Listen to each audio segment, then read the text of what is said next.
Muito bom dia. É com muito prazer que acolhemos os presentes na sessão inaugural do Seminário sobre Cooperação, Cultura e Língua, organizado pelo Camões, Instituto da Cooperação e da Língua. Agradecemos à Fundação Calouste Gulbenkian por acolher a edição do presente ano, que irá decorrer nos dias 8 e 9 de janeiro, organizando-se durante a tarde e o segundo dia em painéis temáticos centrados nas 3 áreas de atuação do Instituto. A sessão inaugural, presidida pelo Ministro de Estado e dos Negócios Estrangeiros, contará também com intervenções do Administrador Executivo da Fundação Calouste Gulbenkian e do Presidente do Camões, e está a ser transmitida através de circuito interno de televisão para uma sala paralela a este auditório. Para dar início à sessão, irá tomar da palavra o Administrador Executivo da Fundação Calouste Gulbenkian, professor Dr. Guilherme de Oliveira Martins.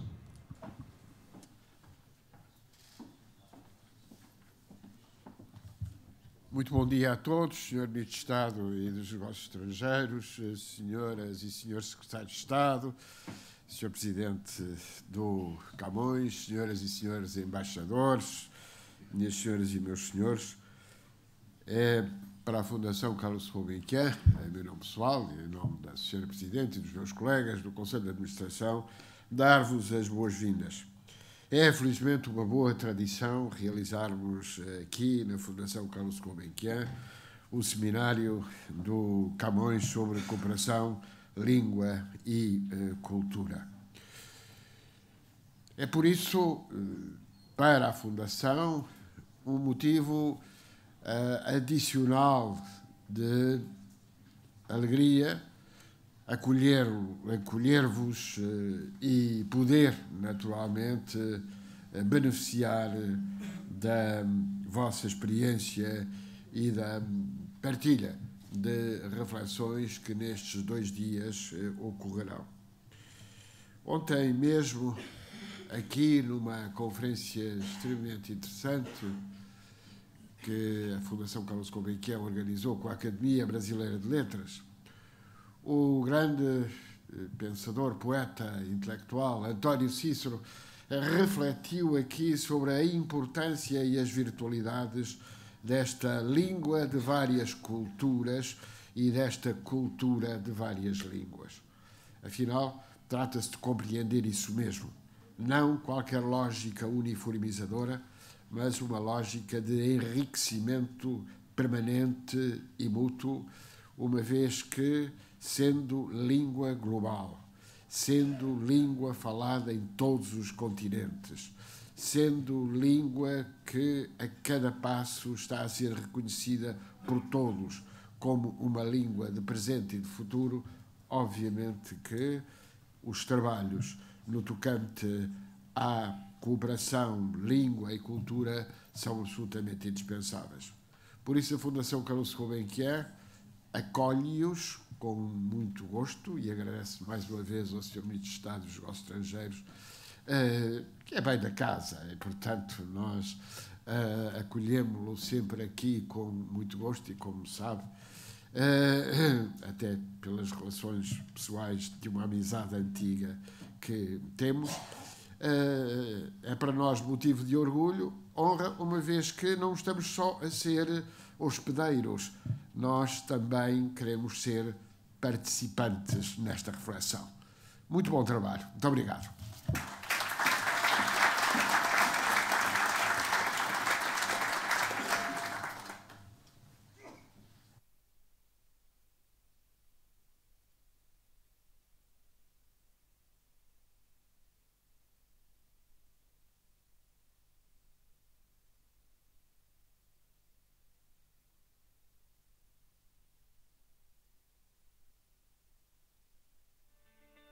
Projetar Portugal no panorama mundial é a herança que nos chega pela mão de Gago Coutinho e que nos continua a inspirar pela sua visão internacional. Desde sempre, a ação externa é a missão que nos une na natureza das políticas que prosseguimos, nas áreas da língua, cultura e cooperação para o desenvolvimento. Ao longo dos últimos 90 anos, foi sendo construído um legado assente em valores como o humanismo e o saber. que caracterizam as ações que promovemos, os projetos que implementamos e as iniciativas que valorizamos.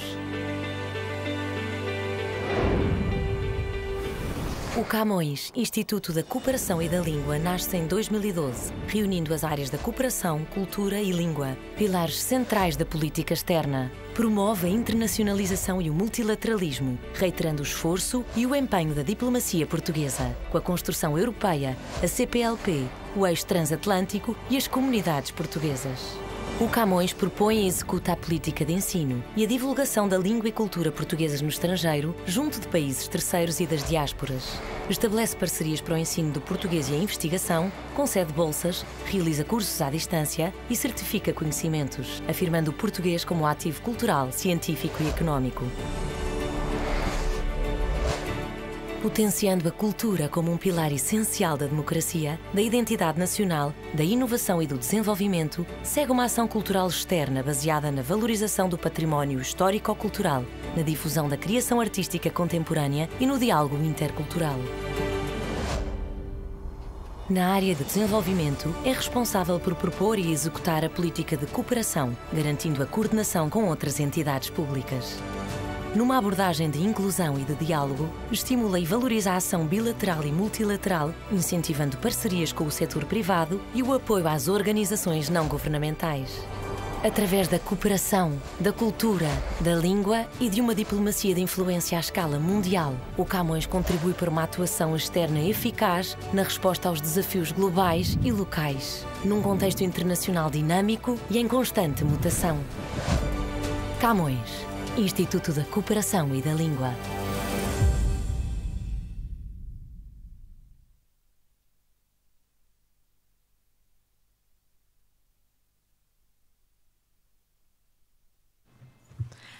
Vai usar da palavra o presidente do Camões, Instituto da Cooperação e da Língua, embaixador Luís Faro Ramos.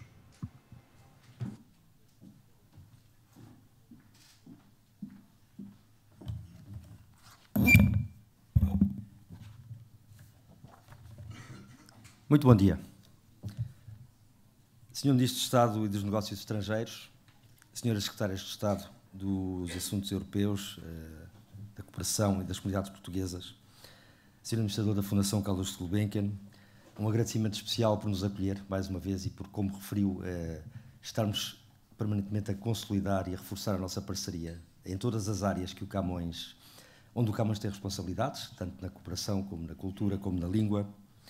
Senhor Secretário-Geral do Ministério dos Negócios Estrangeiros, Senhor Secretário Executivo da CPLP, Senhores representantes do Corpo Diplomático acreditado em Portugal, Senhor Ex-Presidente do Camões, Senhores Dirigentes do Ministério dos Negócios Estrangeiros e outros ministérios, caros colegas, embaixadores, cônsulos de Portugal, funcionários do Camões, os da sede e os da rede, oradores, convidados, senhoras e senhores. O filme que acabamos de ver é uma síntese que celebra o nosso passado e projeta o nosso futuro. Estamos de parabéns e temos boas razões para isso. O ano 2019 foi um ano bom para o Camões e o ano 2020 anuncia-se muito promissor. E se esta é uma realidade que vão poder constatar hoje e amanhã, isso fica a dever-se em grande medida à qualidade dos recursos humanos do Instituto. Para todos os nossos funcionários vai, portanto, o meu primeiro agradecimento. O programa deste seminário integra algumas das prioridades do Camões para o ano que agora começa. Sem ser exaustivo, desde logo, a preparação da presidência portuguesa do Conselho da União Europeia, designadamente nas áreas da cooperação e da cultura, o exame a Portugal pelos pares, o peer review, do Comitê de Ajuda ao Desenvolvimento da OCDE, a preparação de uma nova estratégia da cooperação portuguesa, o aproveitamento das oportunidades geradas pelos bancos multilaterais de desenvolvimento, a plena utilização da cooperação delegada, a consolidação do caminho que vem sendo feito em conjunto pelos Ministérios dos Negócios Estrangeiros e da Cultura na ação cultural externa, ou a utilização do digital na promoção da língua e cultura portuguesas. Eis alguns tópicos que serão desenvolvidos por especialistas de referência hoje e amanhã.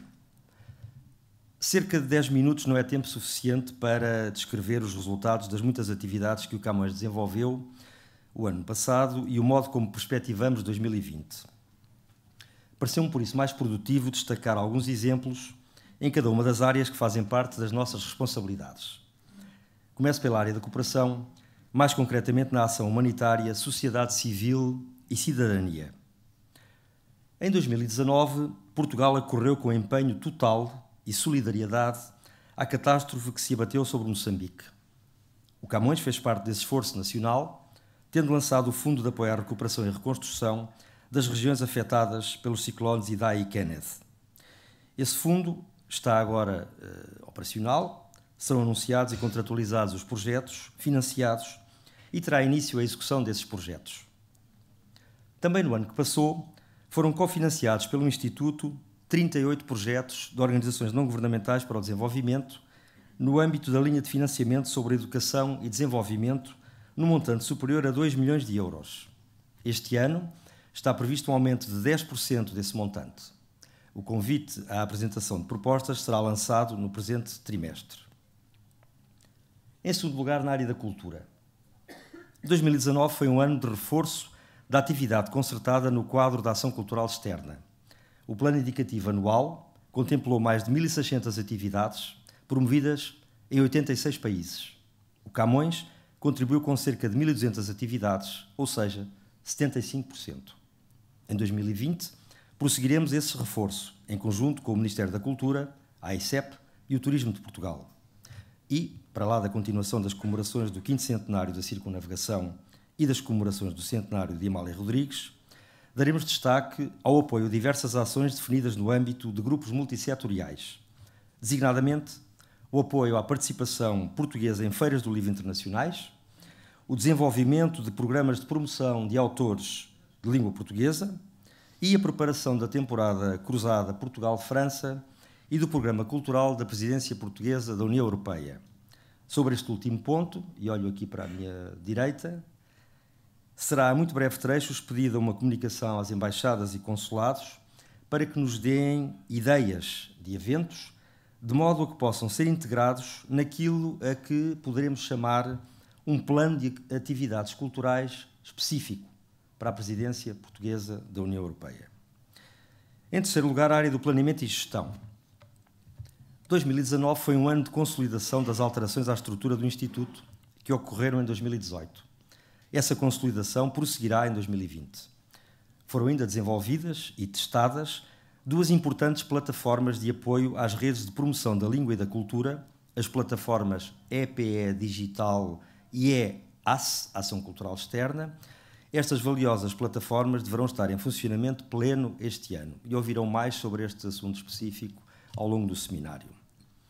Em quarto lugar, na área da língua.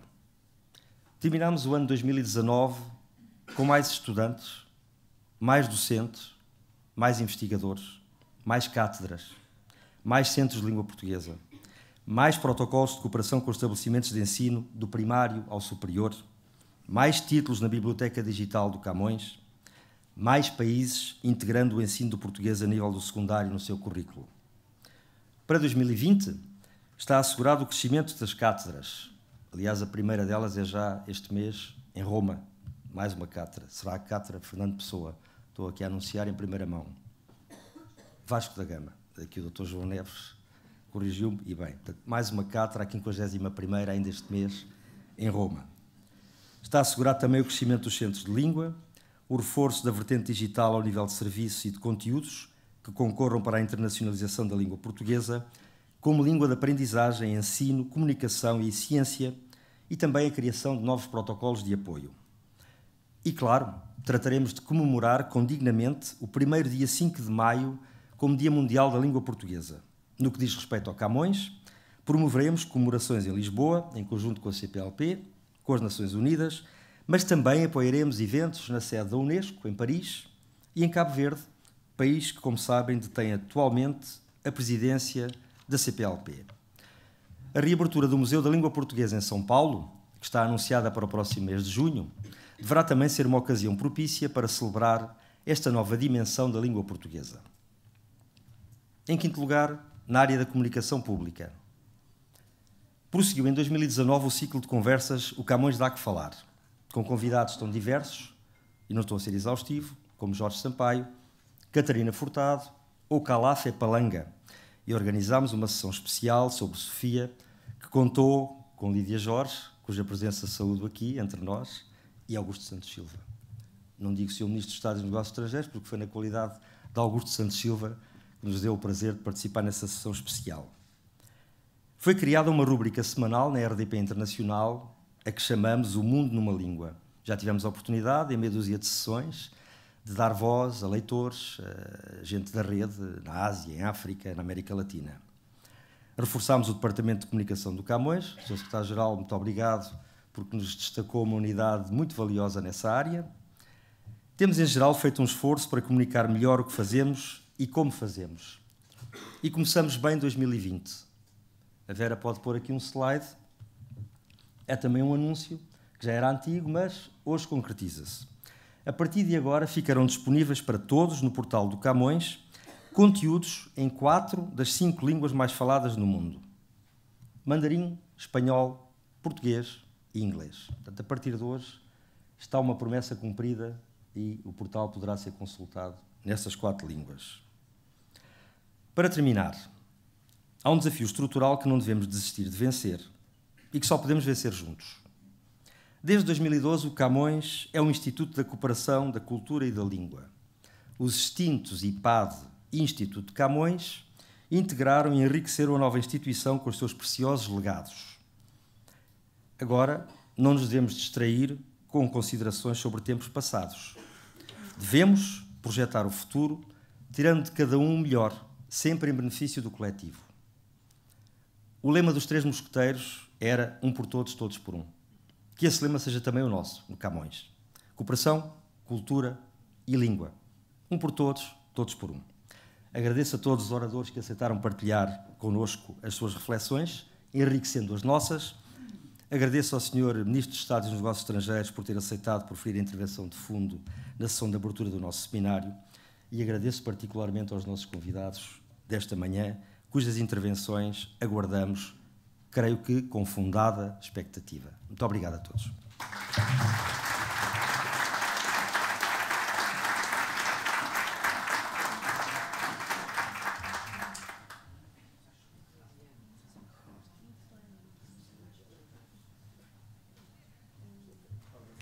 Vai tomar a palavra o Ministro de Estado e dos Negócios Estrangeiros, professor Dr. Augusto Santos Silva.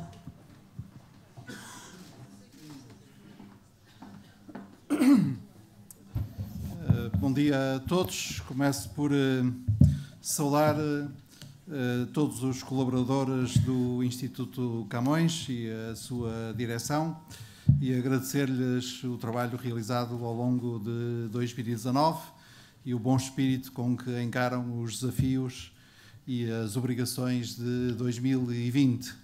Saúdo também as senhoras secretárias de Estado dos Assuntos Europeus, dos Negócios Estrangeiros e da Cooperação das comunidades portuguesas. Saúdo e agradeço à Fundação, saúdo o administrador da Fundação, Carlos de Gulbenkian, que aqui a representa, e agradeço à Fundação não só o acolhimento e a hospitalidade, mas a colaboração de todos os dias nestas áreas cruciais da cooperação da língua e da cultura. Agradeço a presença das senhoras e senhores embaixadores dos países amigos e irmãos que nos honram e enriquecem com a sua presença. Agradeço a presença das individualidades que nos vão distinguir com as suas intervenções ao longo deste seminário. Agradeço também a presença do Sr. Secretário Executivo da CPLP e saúdo as senhoras, os senhores embaixadores, demais diplomatas, funcionários, colaboradoras aqui presentes. Eu imaginava que o Sr. Presidente do Instituto Camões iria fazer uma síntese suficientemente sistemática e breve sobre a atividade do Instituto em 2019 e também sobre as perspectivas do Instituto para 2020.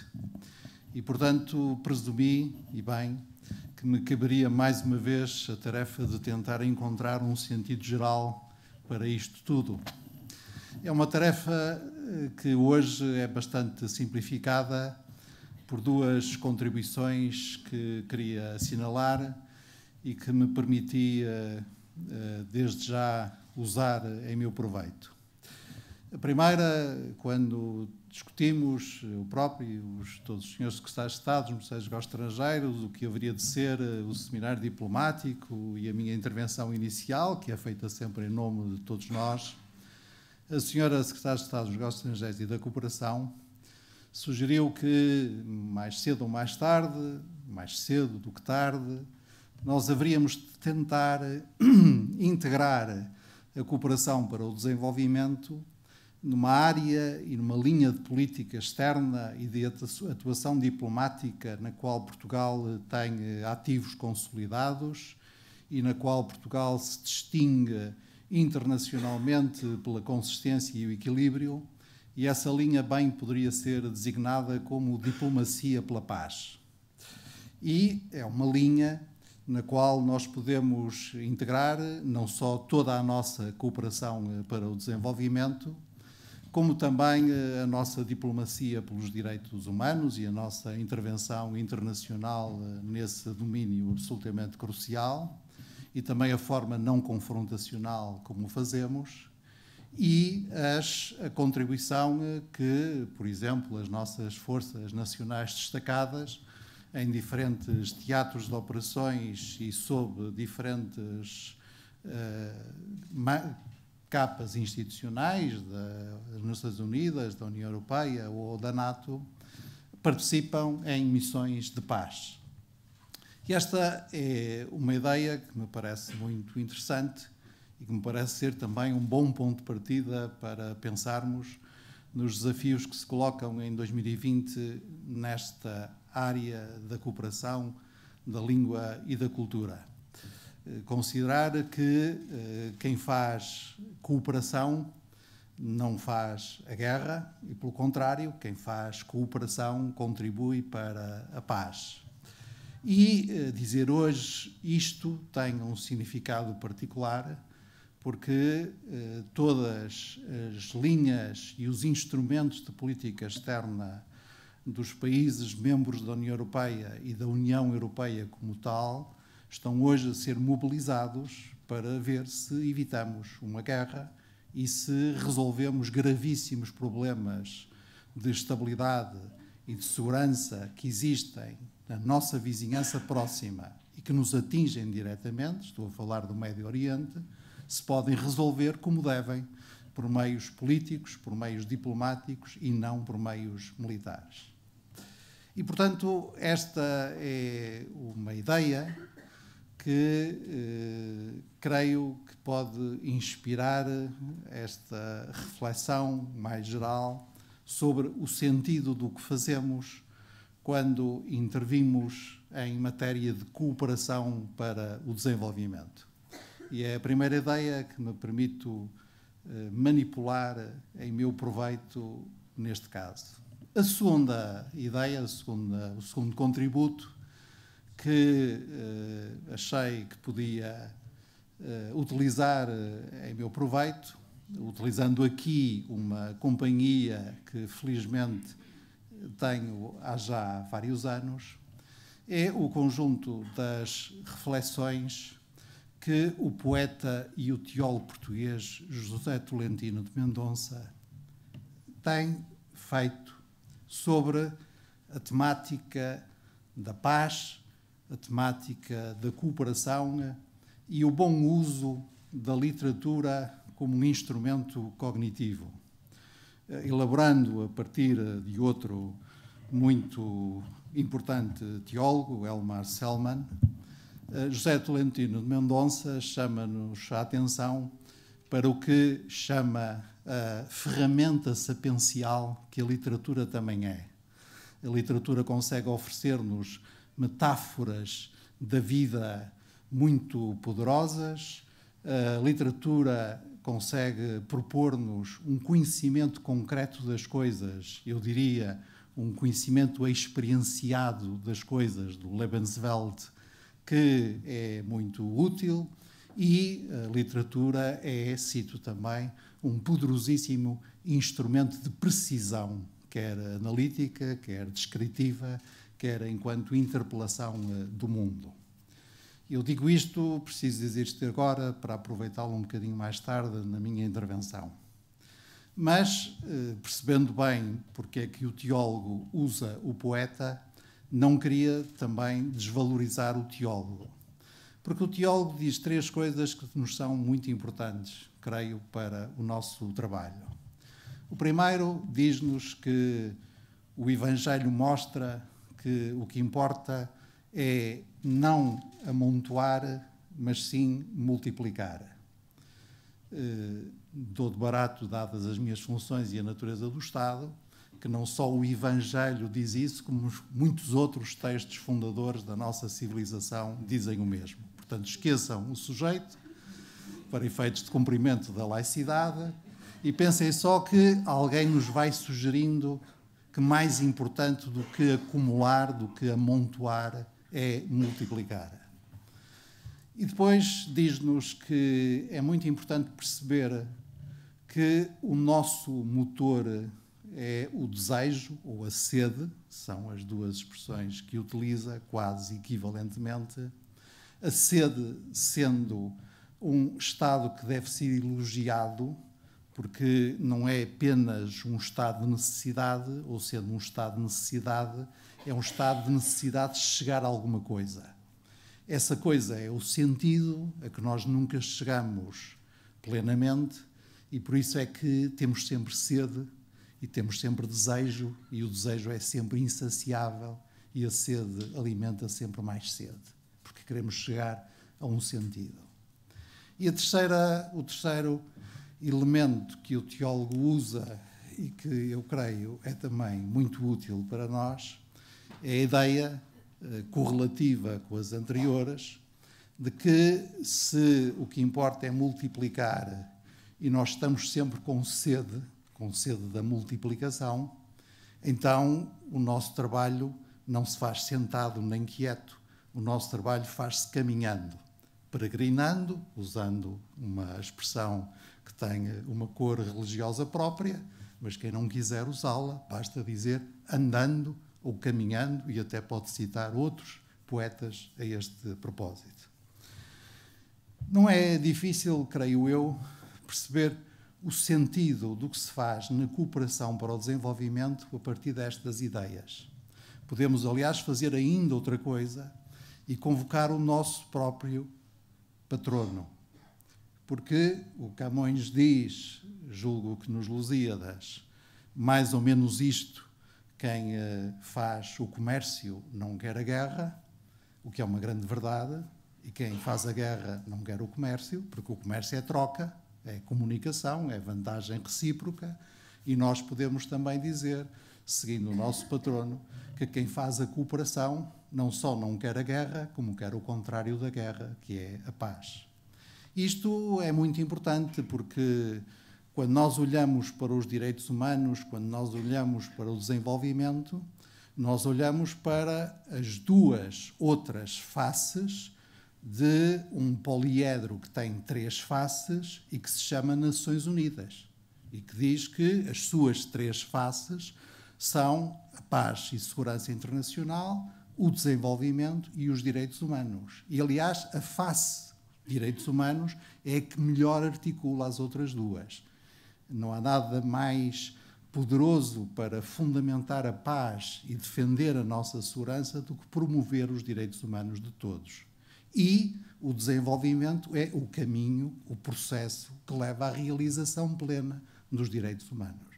Portanto, a cooperação para o desenvolvimento pode ser lida muito a esta luz, porque a lógica da cooperação para o desenvolvimento, como o nome indica, é que é cooperação, colaboração, diálogo, partilha, multiplicação, e é para o desenvolvimento, isto é, para as finalidades que cabe às pessoas definir quais são, aos projetos que cabe aos países definir quais são, e não a nós impor-nos. E por isso é que nós não gostamos de expressões como assistência, não gostamos de expressões como ajuda e gostamos mais de expressões como parceria, para que haja justamente essa multiplicação. para que as coisas não se amontoem apenas, porque quando elas se amontoam apenas, elas apenas se amontoam em alguns países, mas para que se multipliquem. Para que se multipliquem, envolvendo diferentes países, envolvendo diferentes agentes, envolvendo diferentes regiões e assim produzindo mais do que a simples soma. E tudo isto se faz em processo, e por isso é que é cooperação para o desenvolvimento, e lá está a tal ideia do caminho, da peregrinação, do caminho que se faz em conjunto para que os objetivos sejam alcançáveis, sempre sabendo que eles nunca são plenamente alcançáveis e, portanto, como bem diz a nossa Agenda 2030 dos Objetivos do Desenvolvimento Sustentável, o desenvolvimento não é um problema de uns, o desenvolvimento é um problema de todos e em relação a todos os objetivos do desenvolvimento sustentável, todos nós, as nações mais ricas, as nações mais remediadas e as nações mais pobres, temos caminho a percorrer, temos coisas a fazer. Se é fácil, com a ajuda destes dois contributos, resolver bem a questão do sentido da cooperação, talvez seja um pouco menos fácil resolver a questão do sentido da nossa intervenção nas áreas da língua e da cultura. Mas eu tenho um truque, uma ferramenta sapiencial para resolver essa menor facilidade. E é passar justamente do teólogo José Tolentino de Mendonça ao poeta José Tolentino de Mendonça. E se me permitem, lerei, para fazer esta passagem, um poema da Teoria da Fronteira, que foi o último livro que eu li do poeta. Não sei se, entretanto, surgiu mais algum, porque eu agora só leio telegramas.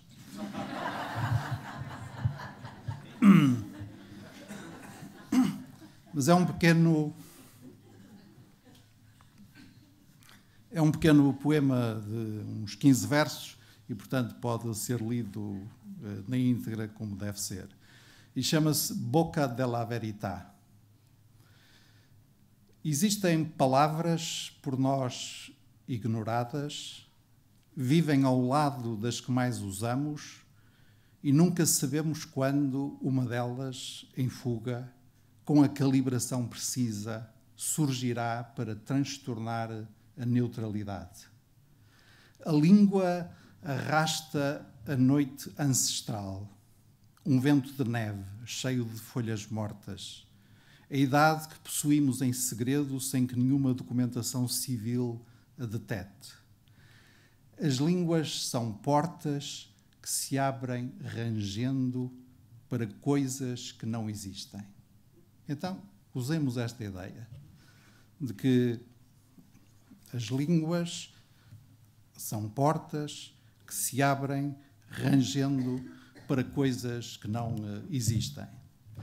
Para coisas que não existem, dada essa possibilidade de usarmos o poder cognitivo da criação literária, a literatura como ferramenta sapiencial, para coisas que não existem, mas que precisam do nosso desejo, precisam da nossa sede e precisam que nós caminhemos não só com elas, como também sobre elas, elas sendo o nosso próprio caminho.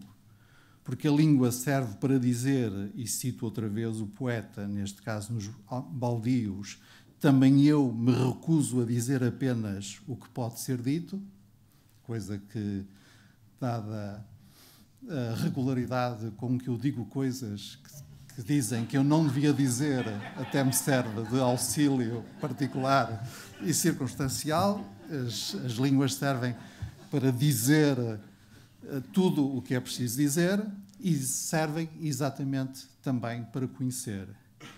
Servem para conhecer rangendo, não é fácil fazê-lo, são portas que rangem, mas são portas que rangem para coisas que não existem ou para coisas que, existindo, nós devemos cultivar como se ainda não existissem.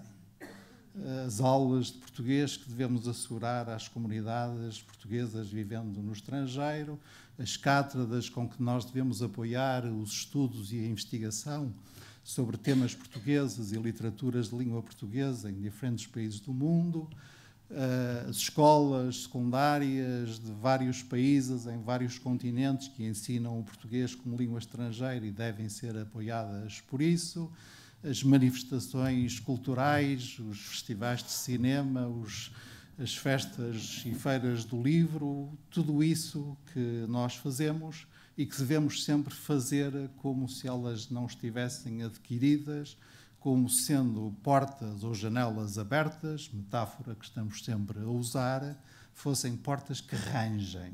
E, portanto, é preciso sempre alguma força para abri-las, algum trabalho, algum esforço para abri-las. Bom, isto é a teoria. E para todos aqueles que dizem, pois, você só fica pela teoria, devo, em primeiro lugar, citar o Kurt Lewin, não há nada de mais prático do que uma boa teoria, mas fazer imediatamente a transição para a realidade concreta mais imediata. Eu tenho o gosto de dizer hoje que nós recebemos muitos e bons projetos de cooperação para o desenvolvimento em Moçambique, candidatos ao Fundo de Apoio à Reconstrução e Desenvolvimento de Moçambique, que criamos na sequência dos ciclones que tiveram uma dimensão catastrófica e que assolaram, sobretudo, o centro de Moçambique e a região da Beira. E tenho também o gosto de dizer que, dada a qualidade desses projetos, nós tivemos que reforçar o fundo e, portanto, os 5 projetos que foram aprovados mobilizarão 1.950.000 euros de fundos públicos e fundos que beneficiam também da contribuição de câmaras municipais, fundações, associações empresariais e empresas que se associaram para criar esse fundo, que se dirigem a 3 grandes áreas de atuação: a educação, a saúde e a segurança alimentar, e que serão liderados pelas seguintes organizações não governamentais para o desenvolvimento, digo por ordem alfabética: a apoiar a Fundação AFEC, a Health for Moss, a ELP e a Oikos, e queria agradecer a estas organizações não governamentais para o desenvolvimento a riqueza das propostas que apresentaram, também o facto de terem cumprido todos os termos de referência do fundo, e dizer que nós ficaremos muito melhor sabendo que as comunidades rurais do corredor Dondo-Savana beneficiarão de uma intervenção para melhorar os seus níveis de nutrição, higiene e saneamento público, em Sofala e no Dondo. Ficaremos muito mais contentes com o facto de podermos apoiar a reabilitação de instalações e espaços educativos na Sofala e na cidade da Beira, o projeto que, aliás, vem em continuidade de uma intervenção notável que aí se faz, de reconstrução e reforço das capacidades no Hospital da Beira, em Moçambique, vai prosseguir, que a região do Dombe contará com o empenhamento de um projeto para a reconstrução das suas estruturas de saúde e que, finalmente, a Sofala e Cabo Delgado terão um projeto próprio para a recuperação do seu setor agrícola. É muito importante que estas atividades possam beneficiar de um fundo que foi constituído na sequência dos ciclones de julho passado e foi constituído mercê do esforço quer do Estado, quer de autarquias locais, quer do terceiro setor da sociedade portuguesa, quer das empresas privadas. Mas tudo isto é um pequeno passo que se dá no caminho que permite multiplicar as coisas. Tudo isto resulta do facto de nós todos sentirmos sede. E tudo isto nos permite dar o nosso pequeno contributo para uma coisa tão simples que se chama paz. Muito obrigado e bom ano.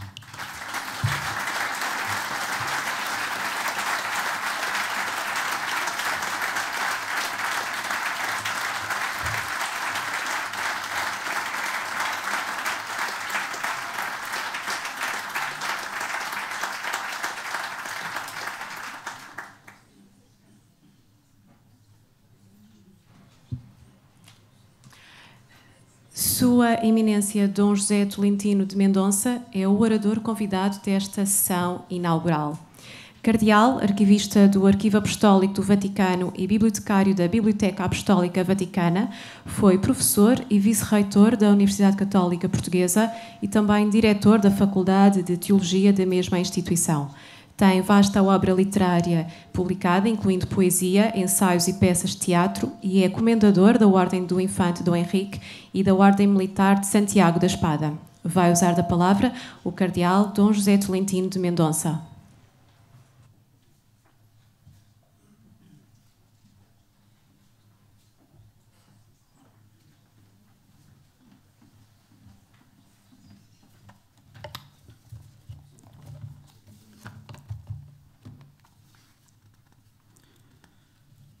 Muito bom dia.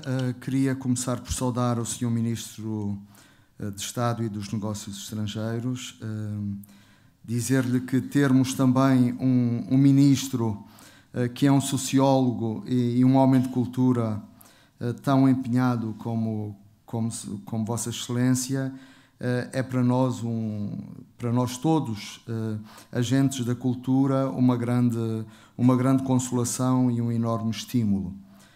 Queria cumprimentar o Sr. Administrador Executivo da Fundação Gulbenkian, o Presidente do Instituto Camões, as Senhoras Secretárias de Estado, as Senhoras e os Senhores Embaixadores e todos os presentes. Na minha comunicação, eu tratarei 2 pontos. O primeiro é o retorno a um velho debate que, por mais efetuado que esteja, penso que continua a ser importante sempre que se fala de cultura, e que é, no fundo, pensar o que é a cultura, a sua indeterminação categorial, e pensá-la como uma dificuldade e como uma oportunidade, em termos das relações internacionais e, precisamente, de uma cultura para a paz.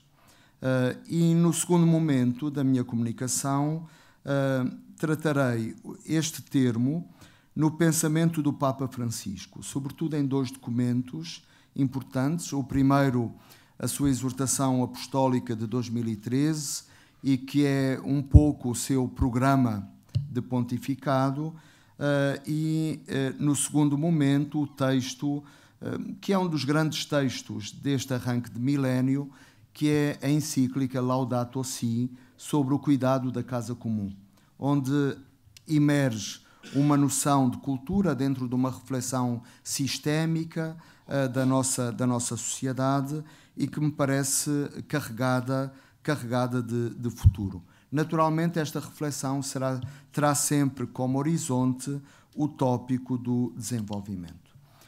Pareceu-me que valia a pena recuperar um pouco a evolução do termo cultura, que é uma categoria relativamente recente. Ela foi cunhada no século XVIII alemão, e que, apesar de ter começado de uma forma muito restrita, no princípio era a alta cultura, eram as manifestações artísticas ou científicas com um perfil claramente erudito ou universitário, e depois rapidamente esta categoria se democratizou, passando a descrever uma multiplicidade tão ampla de âmbitos, de experiências humanas, que muitos hoje duvidam da fiabilidade de tal categoria, a que se recorre para dizer tudo e nada. De que falamos quando falamos de cultura? O sociólogo alemão Niklas Luhmann, por exemplo, dizia: o termo cultura é o pior conceito que alguma vez se formulou. E na sua linha não faltam vozes que desconfiam da real capacidade operativa, heurística, desta categoria de cultura. Se recuarmos no passado, percebemos que uma certa ambiguidade ou indeterminação associada a esta categoria esteve sempre presente. Por exemplo, este vocábulo, cultura, é atestado em Cícero, nas Tusculana Disputationes, e aí referia-se apenas ao cultivo do campo, e só metaforicamente vem aplicada ao cultivo do espírito. Mas nós sabemos que na sociedade grega se preferia claramente outro tema, para falar daquilo que hoje é referenciado a partir desta categoria. Os gregos preferiam o termo paideia, e os latinos preferiam a categoria de humanitas. Em vez de falarem de cultura, falavam de humanitas, de humanidades. E na civilização do Ocidente, até o século XVIII, o termo civilização tinha um uso muito mais frequente e muito mais incisivo do que o termo de cultura. Este é um termo muito curioso, cujas mutações nós temos visto mesmo em tempos muito recentes. É uma espécie de termo mutante. A própria Unesco tem realizado com este termo um caminho muito interessante.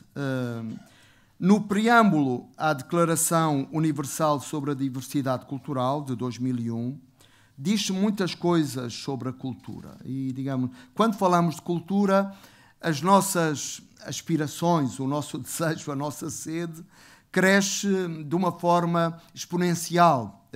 E, de certa forma, da cultura nós queremos tudo. Por exemplo, nesta declaração importante sobre a diversidade cultural, diz: a cultura deve ser vista como um conjunto de características espirituais, materiais, intelectuais e emocionais diferenciadoras de uma sociedade ou de um grupo social, e compreende, para além da arte e da literatura, os estilos de vida, as formas de viver em conjunto, os sistemas de valores, as tradições e as convicções. É de facto uma amplitude que constitui desde logo uma dificuldade, e quem está no terreno e tem esta responsabilidade pela cultura sente na pele esta dificuldade para perceber o que é e o que fazer, e ao mesmo tempo esta plasticidade do conceito oferece uma grande oportunidade, porque de facto percebemos que, ainda para citar o documento, a cultura está no centro dos debates contemporâneos sobre a identidade, a coesão social e o desenvolvimento de uma economia baseada no conhecimento, ao mesmo tempo que aparece claramente os direitos humanos, que, como dizia o Sr. Ministro, é aquele que faz, de facto, a ponte entre as outras dimensões, porque a cultura está umbilicalmente ligada ao respeito pela diversidade, à tolerância, ao diálogo e à cooperação, a um clima de confiança e compreensão recíprocas, que constituem a garantia da paz e da segurança internacionais. É curioso olhar para os documentos emanados pela Unesco para percebermos como nas últimas décadas se tem feito uma evolução em torno a esta categoria de cultura. Por exemplo, nos anos 50 e 60 do século XX, passou-se de uma noção muito restritiva de cultura como produção artística, à compreensão de cultura como identidade cultural. Isso permitiu à Unesco empenhar-se no reconhecimento e defesa das culturas dos povos, bem como da igual dignidade de todas as culturas humanas, acompanhando os vários processos de descolonização. Nas décadas de 70 e 80, cimentou-se sobretudo o vínculo, ou a consciência dele, entre cultura e desenvolvimento, enquanto base da cooperação internacional e da solidariedade para com os países em vias de desenvolvimento. E o ênfase da atividade da Unesco nessas décadas esteve sobretudo colocado nas trocas recíprocas entre os países, de maneira a multiplicar não só as parcerias, mas também a investir numa certa paridade de intercâmbio cultural. Nas últimas décadas do século XX, nós assistimos ainda a uma ulterior mutação, que foi reconhecer como as aspirações e práticas culturais têm um papel para a construção, um papel decisivo na construção das democracias. E a Unesco empenhou-se em mapear as situações de discriminação e exclusão vividas por povos indígenas, por populações migrantes e outras minorias. A ideia era fazer da política cultural um dos elementos-chave para as estratégias de desenvolvimento dos povos e da sua justiça, promovendo a criatividade e a participação na vida cultural, promovendo a indústria cultural, a diversidade cultural e linguística dentro das comunidades e para a sociedade inteira, e proporcionando fontes técnicas e financeiras para o desenvolvimento cultural. Uma última etapa é aquela que, desde o início do novo século e do novo milénio, com a Declaração Universal da Diversidade Cultural, nós temos vindo a assistir. E aí, nesse documento, a cultura é descrita como um património comum da humanidade, mas um património plural, com uma grande variedade de formas, expressões e linguagens. E no número 1 dessa declaração diz o seguinte: enquanto fonte de intercâmbios, inovação e criatividade, a diversidade cultural, agora já não se fala da identidade, mas a diversidade cultural é tão necessária para a humanidade como a biodiversidade o é para a natureza. Neste sentido, deve ser reconhecida e afirmada em benefício das gerações presentes e futuras. A Unesco tem vindo naturalmente a cimentar, a inspirar e a acompanhar aquilo que a ONU traçou para os Objetivos de Desenvolvimento neste novo milénio, a Agenda 2030 para o Desenvolvimento Sustentável, e aí emerge uma nova categoria, uma nova precisação com o termo cultura, que é este que hoje é um conceito muito recorrente, o de sustentabilidade cultural. E todo o empenho dos vários protagonistas e atores para afirmar um desenvolvimento sustentável também do ponto de vista cultural. A cultura saiu assim de uma função periférica e ornamental, para onde demasiado tempo foi remetida, e percebe-se agora melhor quanto é intrínseca a sua relação com o desenvolvimento, quanto é decisivo o seu papel para a coesão nacional dos povos e para a prosperidade de uma cultura da paz nas relações internacionais.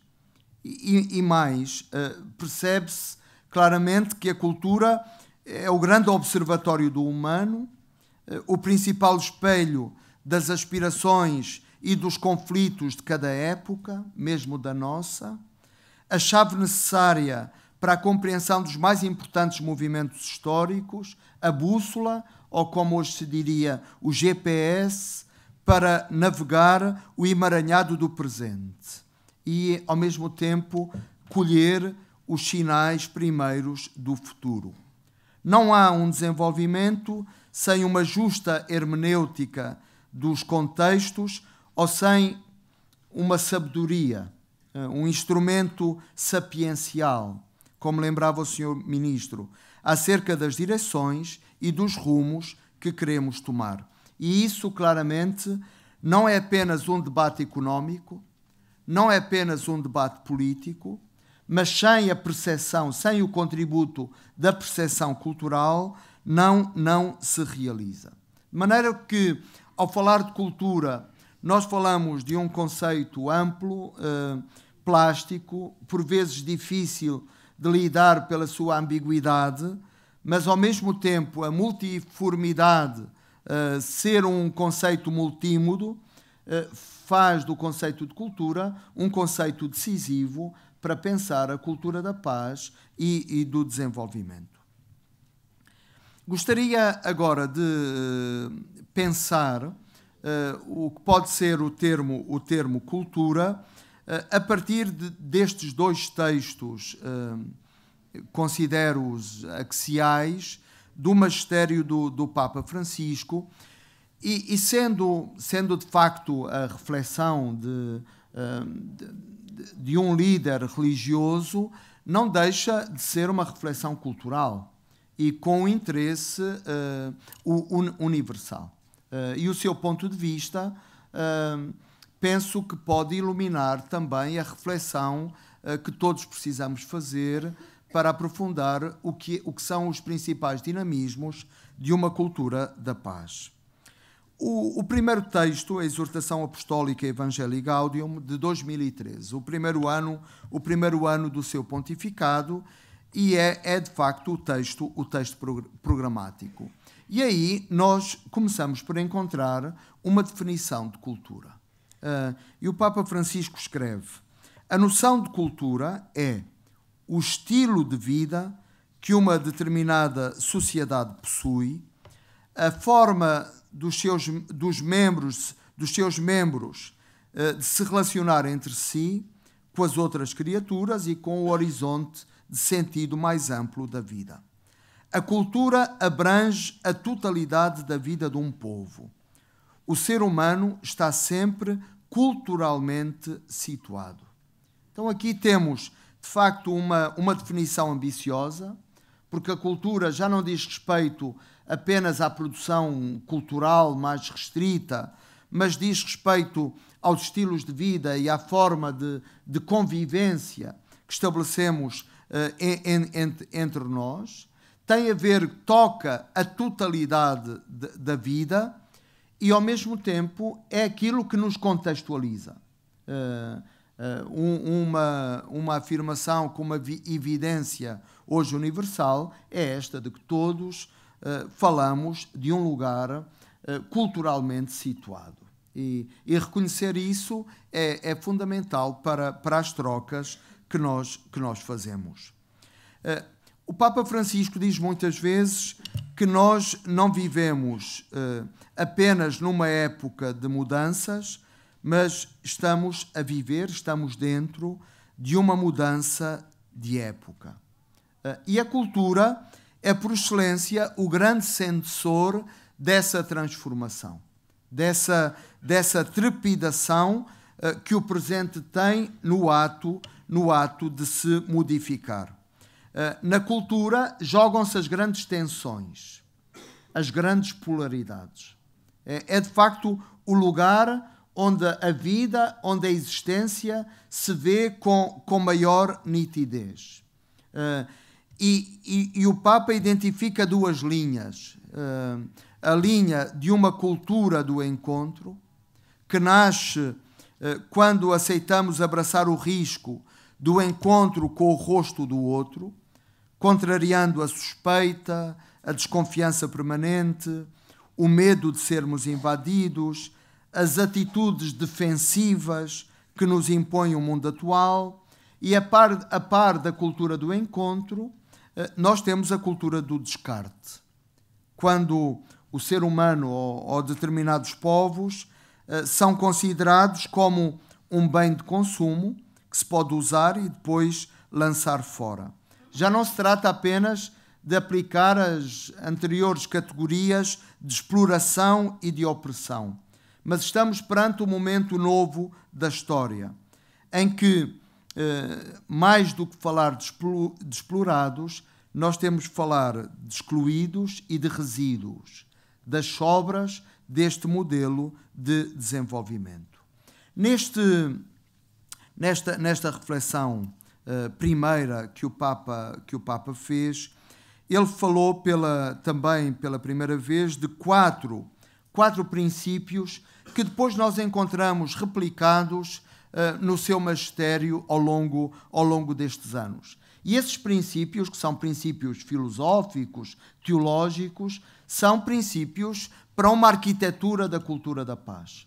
E por isso arrisco-me aqui a trazê-los e a apresentá-los, porque me parecem fundamentais para entender o pensamento deste Papa. E o primeiro princípio para ele é o reconhecimento de que o tempo é superior ao espaço. E quando tratamos de cultura, nós temos de sentir isso. Sentir que o nosso trabalho não é apenas para ocupar espaços. Mas, como diz o Papa, mais do que ocupar espaços, ou ocupar o espaço, importa inaugurar processos. Inaugurar processos implica trabalhar a longo prazo, sem obsessão pelos resultados imediatos, implica suportar com paciência situações difíceis, que pedem de nós uma resiliência muito grande, e implica este ocupar-se com decisão em abrir essas portas que rangem para lugares que ainda não existem. Porque a cultura é uma ferramenta de futuro, não é apenas para contar o passado de onde chegamos, mas é esse ranger de portas para novos lugares da nossa humanidade. E essa disponibilidade para abrir processos é alguma coisa fundamental numa política cultural. O segundo princípio que o Papa apresenta é aquele que defende que a unidade prevalece sobre o conflito.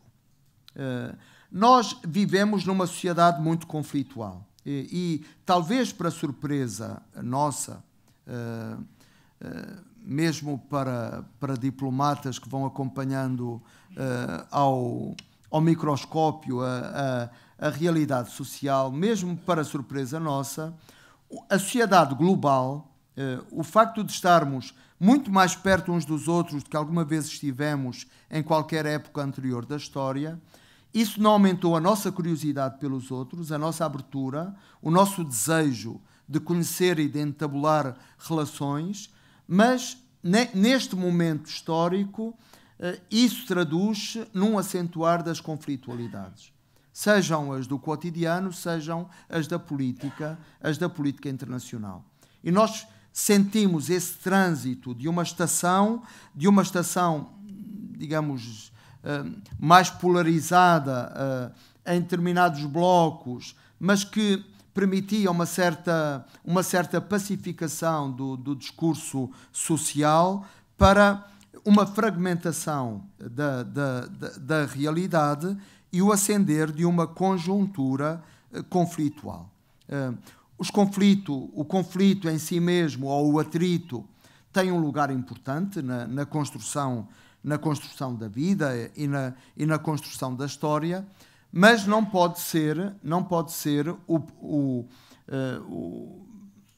a emoção ou a realização ou o traço permanente da nossa sociedade. E o Papa aí, afirmando que a unidade prevalece sobre o conflito, quer dizer que a solidariedade, entendida no seu sentido mais profundo e desafiador, torna-se o âmbito vital onde nós alcançamos essa unidade multifacetada que é capaz de gerar uma nova vida.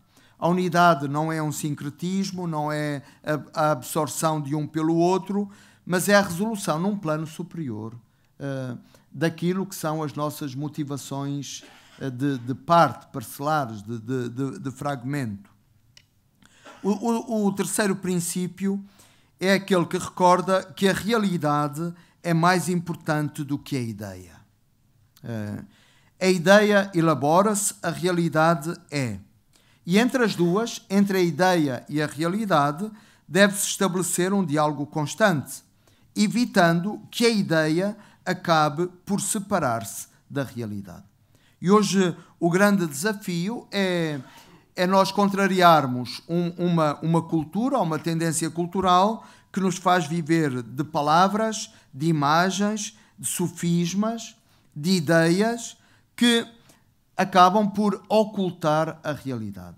E então o que nós vemos nos vários movimentos sociais são purismos angélicos, como diz o Papa, totalitarismos do relativo, nominalismos, projetos mais formais que reais, fundamentalismos anti-históricos, eticismos sem bondade ou intelectualismos sem sabedoria.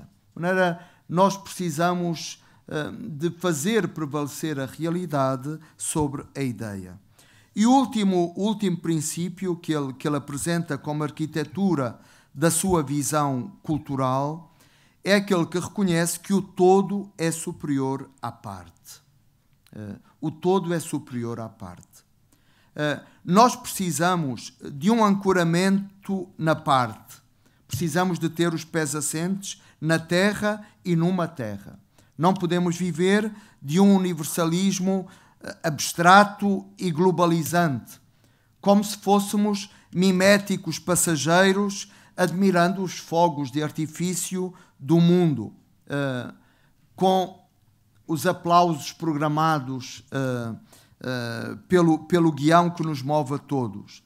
Mas, por outro lado, como diz o Papa, não podemos ser um museu folclórico de ermitas localistas, condenados sempre a repetir as mesmas coisas, incapazes de se deixar interpelar pelo que é diverso e de apreciar a beleza que se espalha fora das próprias fronteiras.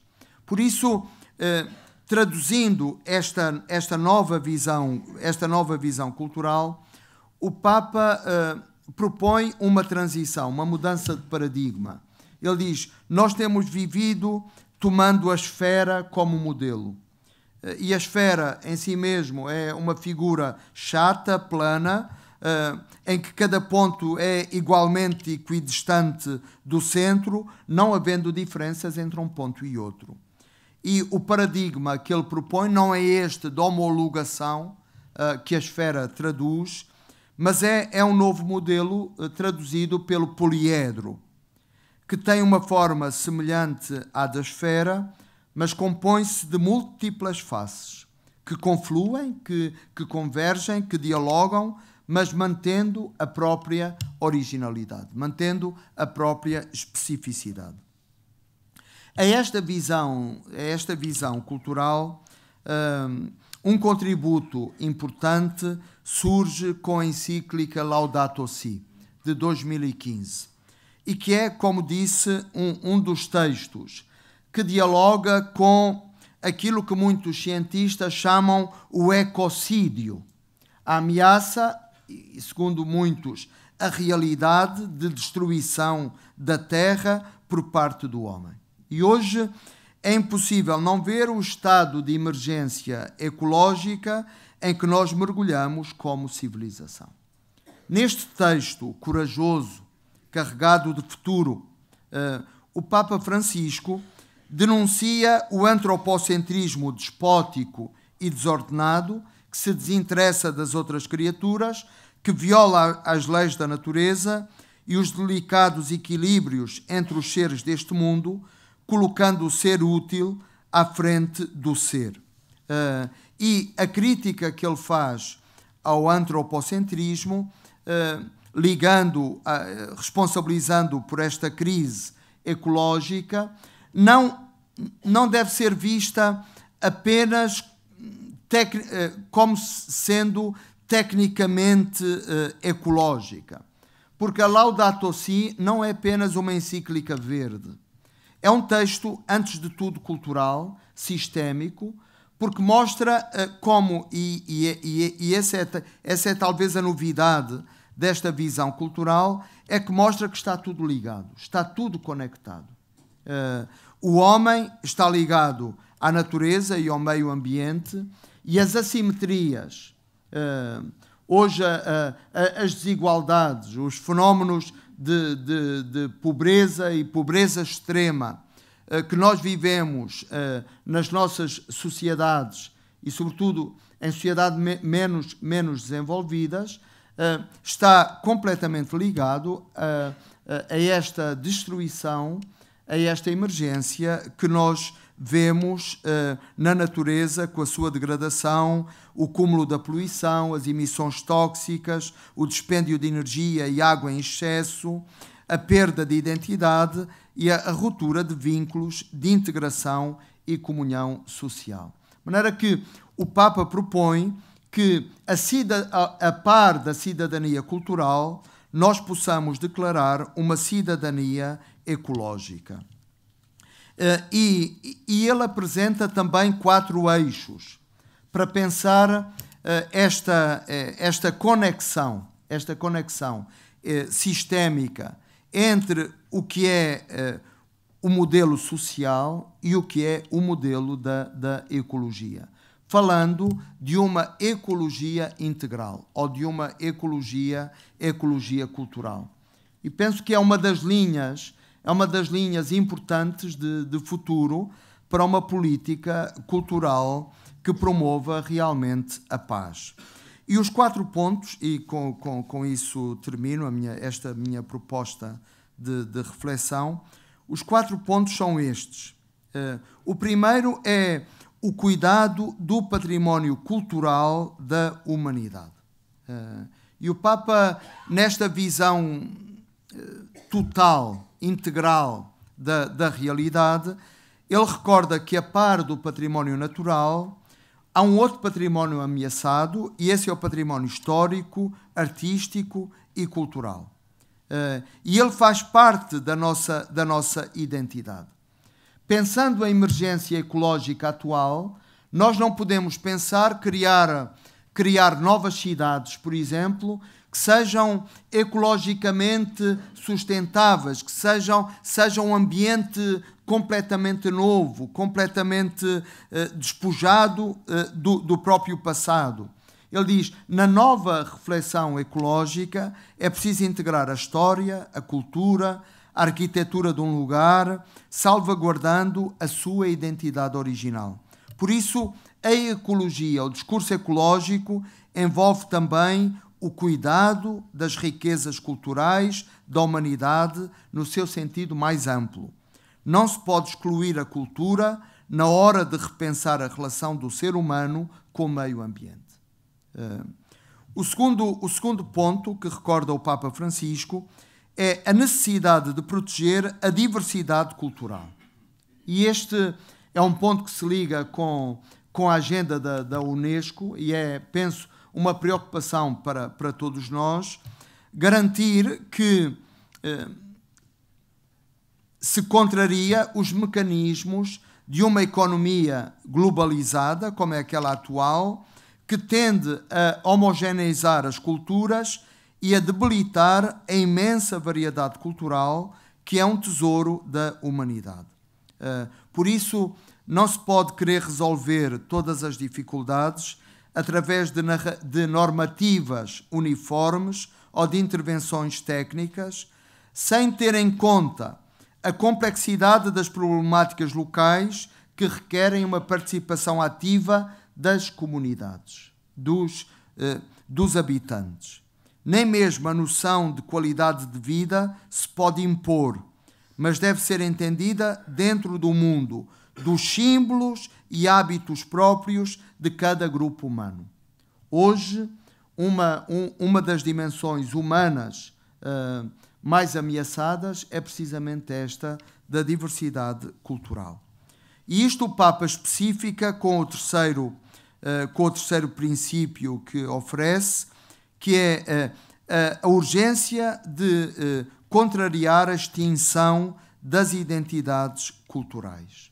Muitas vezes, a intensa degradação a que o meio ambiente está sujeito esgota não apenas as formas de subsistência, mas também os recursos sociais que consentiram, ao longo de muito tempo, a construção de uma identidade cultural e de um sentido da existência e da convivência social. O desaparecimento de uma cultura pode ser tanto ou mais grave do que o desaparecimento de uma espécie animal ou vegetal. A imposição de um estilo hegemónico de vida ligado a um modo de produção pode ser tão nocivo, diz Francisco, como a alteração dos ecossistemas. Isto é uma atenção que somos chamados a ter e imediatamente vem ao nosso pensamento a situação de minorias e de povos indígenas, mas este é um discurso também para o Portugal contemporâneo, onde, por exemplo, o turismo e a onda benéfica do turismo coloca também desafios para que não se deixe extinguir as culturas locais, dos bairros, a forma de viver, as tradições, e manter essa vitalidade é fundamental para o equilíbrio do próprio sistema. E, por fim, diz o Papa, é indispensável prestar uma atenção especial às comunidades aborígenes, com as suas tradições culturais. Elas não são apenas uma minoria e ser tratados assim, mas devem tornar-se os principais interlocutores, especialmente quando se avança com grandes projetos que afetam os seus espaços. Quando estas comunidades permanecem nos seus territórios, recorda o Papa, elas são quem melhor cuida desses territórios. E as pressões para que essas comunidades abandonem as suas terras e as deixem livres para outro tipo de projetos, normalmente têm como consequência a degradação da natureza e da cultura. A cultura é, assim, e concluindo, um recurso essencial para a construção da paz. E é precisamente nos momentos de escassez e crise, seja ela financeira ou de identidade e de sentido, como é a que o nosso mundo em grande medida hoje vive, é nesses momentos que a cultura deve ser vista como bússola e motor de desenvolvimento. Apostar na cultura é apostar na vida, é investir no que a existência tem de mais profundo, de mais histórico e utópico, de mais pessoal e comum. Todos vivemos na e da cultura. Na multiplicidade das suas linguagens, a cultura é o nosso habitat permanente. É o nosso observatório e ateliê, é o nosso dicionário e, ao mesmo tempo, o caderno de anotações daquilo que diariamente emerge e que ainda não está dito em língua alguma. A poeta Sofia de Mello Briner Anderson recordava o seguinte: mesmo que fale somente de pedras ou de brisas, a obra do artista, e nesse sentido a obra dos agentes de cultura, vem sempre dizer-nos isto, que não somos apenas animais acossados na luta pela sobrevivência, mas que somos, por direito natural, herdeiros da liberdade e da dignidade do ser. Muito obrigado.